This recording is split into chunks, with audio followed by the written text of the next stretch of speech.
I call Joe Goodhue. Thank you, Mr Speaker. Well, the Education Amendment Bill number 4 gives this government a very important opportunity to continue to work towards a more accountable, higher performing tertiary education sector. And that's consistent with what this government is hoping to achieve right across the state sector.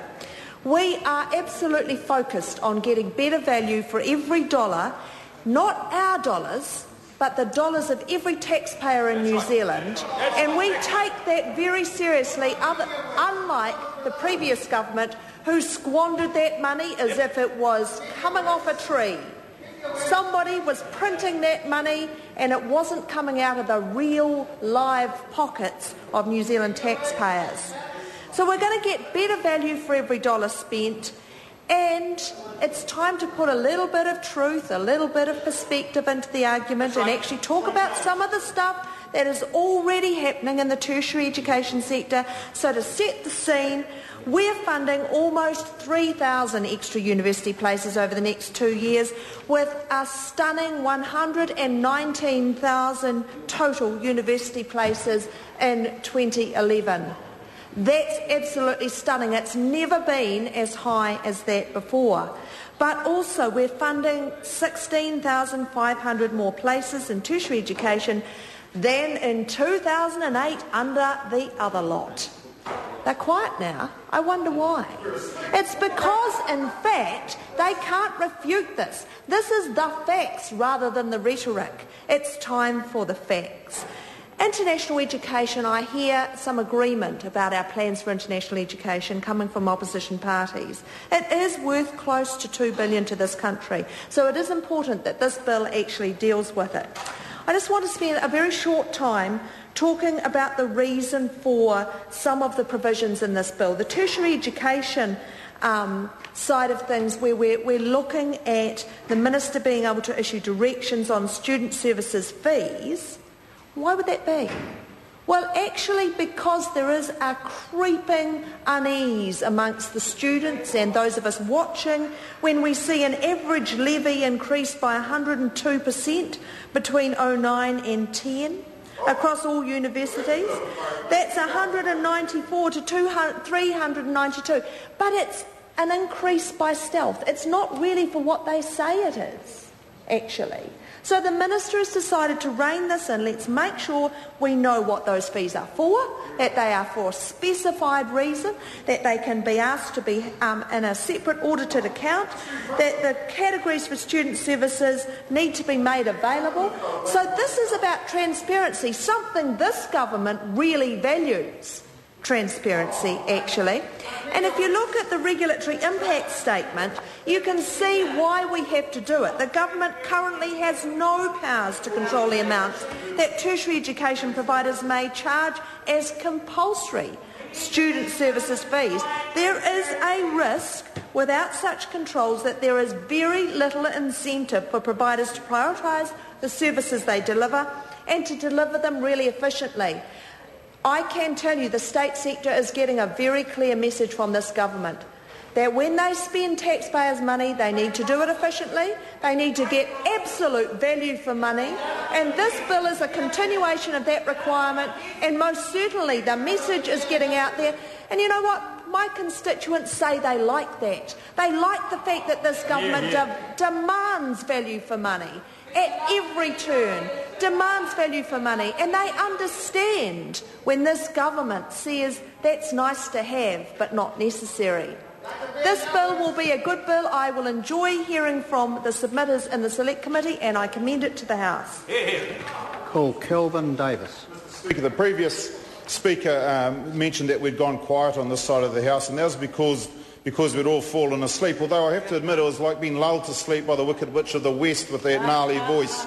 I'd also just like to draw attention to the contribution that Simon Bridges made to this debate. When we here want to talk about education, what do we get from that side over there? We get points of order about laptops. I mean, that's about describes the quality of their debate about education.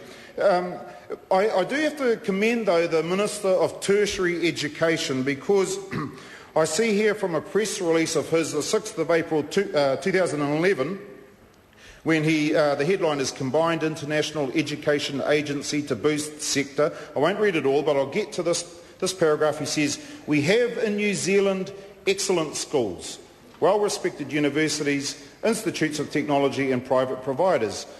Well, I just want to say that it is wonderful at last to hear our Minister of Education actually showing that from the National Party, showing that he values education, that he values educators. Because when we look at that first sentence, that first part of the sentence, we have in New Zealand excellent schools. Well, I have to ask the question, what makes an excellent school? We have the students, first and foremost, we have the communities, then we have the teachers. We have the teachers that make excellent schools, but above the teachers, guiding and leading, we have the principals. And as my colleague Sue Moroney has stated just before, that there were 750 principals from around New Zealand descended on Parliament, descended on Wellington to have their annual conference. And the feedback that we have received is that they were absolutely stunned that the Minister of Education, Anne Tolley, was invited to welcome them down here in Parliament on the Wednesday evening, and she didn't even reply to their letter inviting her to come and speak. So they wrote to the Prime Minister, and they said, asked the Prime Minister, John Key, if he would be interested in coming to the opening of their conference, and he said, well, actually, that's the job for my Minister of Education. So there was still no reply from the Minister of Anne Tolley.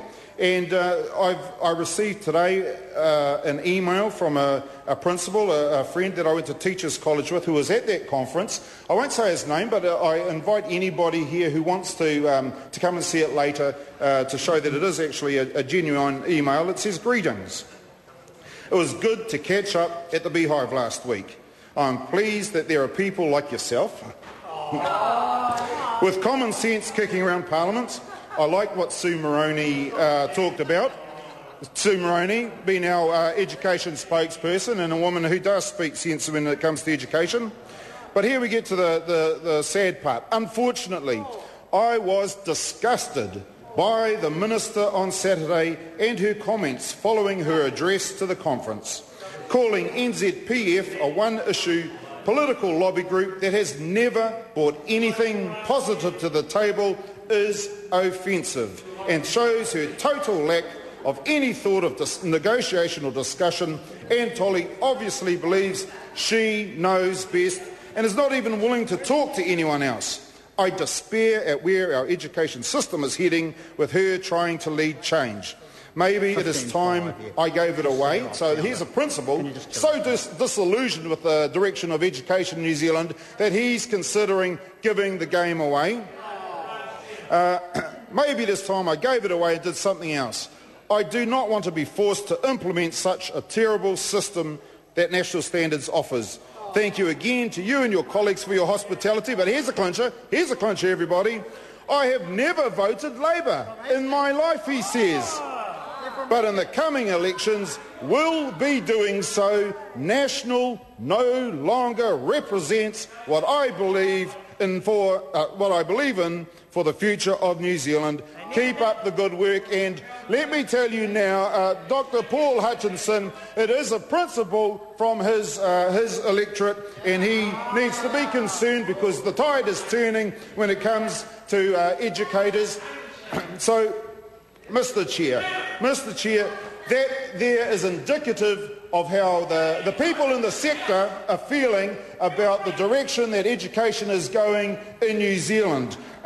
Mr. Speaker, the Education Amendment Bill, this is number 4, and I said it during the debate in number 3, and I said it in the debate in number 2, and I probably said it in the debate in number 1, the Education Amendment Bill number 1, is that once again we're debating an education issue that actually does nothing to raise achievement. Here we have an Education Amendment Bill that looks at export education. Export education. That is code for trying to lure international students into New Zealand. Now, there's nothing wrong with that. It's about tapping into the lucrative Korean market, Japanese market, Chinese market, Indian market. because each of these students brings money into New Zealand, and that money helps to subsidise the education system because it's so underfunded by this national government. But it reminds me, tapping into that lucrative Asian market, of the old Billy T. James skit, where Billy T. James is sitting there and he's asked, what do you think of euthanasia? And Billy T. James says, well, I think we should look after our own kiddies first. And I totally agree. We should be looking after our New Zealand pupils, our New Zealand students, before we start looking after everybody else's, because there's nothing in this bill that's actually going to help New Zealand students to lift their achievement, to make them achieve better, so that we can have better social outcomes at the end of the day. The national standards debate is actually which contributes, obviously national standards. If kids are meant to achieve in national standards, then they can go on to university, on to tertiary education. But the National Party has actually stated, or has said, because of the disjoint between their policies, that they don't believe national standards are really going to work. When it comes down to it, all the rhetoric over here says that it's the best thing for New Zealand, but it actually, when there are other policies, you look at them in the totality, there's a disjoint between national standards and other policies. Because soon after the education debate finished around national standards, we had Bill English stand up. Because if national standards are going to work, then you would expect all these really positive outcomes, and you expect better health outcomes and better, less incarceration in prisons and all those sorts of things. But then Bill English stands up and he says that over the next 10 years, the biggest government department in New Zealand is going to be corrections. And I ask, how can that be? How can corrections be the biggest department over the next 10 years if national standards is meant to cure all those ills? If New Zealand students are meant to be achieving and meant to be doing so well, why is it that they're doing so well that they're going to head off to prison and make sure that corrections is the biggest government department? And it proves the disjoint between National's policies. Like a colleague has said earlier, the right arm doesn't know what the left foot's doing. They're trying to take them out of their mouth at the same time. So export education. Now, I'm also the Labour spokesperson for tourism, and we have Tourism New Zealand, which are an organisation that promote New Zealand internationally so that tourists will come here. Well, let me tell you now, Education New Zealand, this new organisation, may as well be an arm of Tourism New Zealand, because all it is doing, all its job is to do is, let me quote here, the delivery of strategies, programs and activities for promoting New Zealand education overseas. Well, there's nothing there about making students learn. It's all about promoting New Zealand as an educational tourism destination. Now, we should be here debating Education Amendment Bill number 4, and we should be debating something that's going to make students learn better, learn faster, achieve beyond their potential. Instead, all we're talking about is how we can attract students to come to New Zealand so they can spend more money, so they can subsidise the underfunding of the New Zealand education system, Mr. Speaker. So, Mr. Speaker, the one part I do agree with, though, is once we get these students here, that we need to have rules around making sure that they come here and that they're looked after and that the courses aren't trying to rip them off. There's been a bit of a history of dodgy training programs being provided where some students have been ripped off. And that the part here that looks at the private training establishments, Mr. Speaker, I do agree with. We can't have our educational reputation being sullied because students come here and we find that they're being ripped off by dodgy courses. So, Mr. Speaker, we do support this going to select committee, but I'm afraid it doesn't address achievement. Members, the question is that the motion be agreed to. Those of that opinion will say aye. Aye. To the contrary, no. The ayes have it. Sorry? A party vote's callable. Can I just remind members that if you're voting against, you must make it very clear that you're voting against and then ask for a party vote. I'll ask the clerk to conduct a party vote. New Zealand National. 58 votes in favour. New Zealand Labour.